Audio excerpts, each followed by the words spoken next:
শিক্ষককে হত্যা করেছে? তাহলে তুমি কি বলতে পারো কে শিক্ষককে হত্যা করেছে? যত দ্রুত সম্ভব কমেন্টে তোমার উত্তর লিখে দাও আর ভিডিওটি দেখো। আমি ভিডিও শেষে উত্তরটি বলে দেব। দ্বিতীয় ধাঁধা, এই ওয়ার্ডগুলির মধ্যে এম ওয়ার্ড খুঁজে বার করো।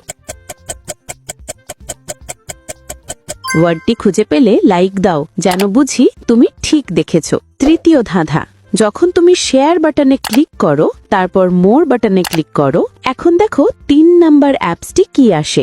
আমার মনে হয় গুগল ম্যাপস অ্যাপসটি। আমার অনুমান যদি সঠিক হয় তবেই তুমি এগোতে পারবে। একটা কথা জানো কি, তুমি যদি আমাকে সাবস্ক্রাইব করো তাহলে সকালে ঘুম থেকে উঠে একটা সুখবর পেতে পারো। ফাইনাল ধাঁধা, কমেন্ট বাটনে ক্লিক করো এবং তোমার কিবোর্ড থেকে এই ইমোজিটা খুঁজে বার করো। কিন্তু সাবধান, এটা সব কিবোর্ডে থাকে না। তুমি কি খুঁজে পেয়েছো? উত্তর হলো, দ্বিতীয় মেয়ের বিরুদ্ধে কোনো প্রমাণ নেই, কিন্তু প্রথমটির হাতে রক্ত লেগে আছে, যা হত্যাকারীর হাতের মতো। সে শিক্ষককে হত্যা করেছে।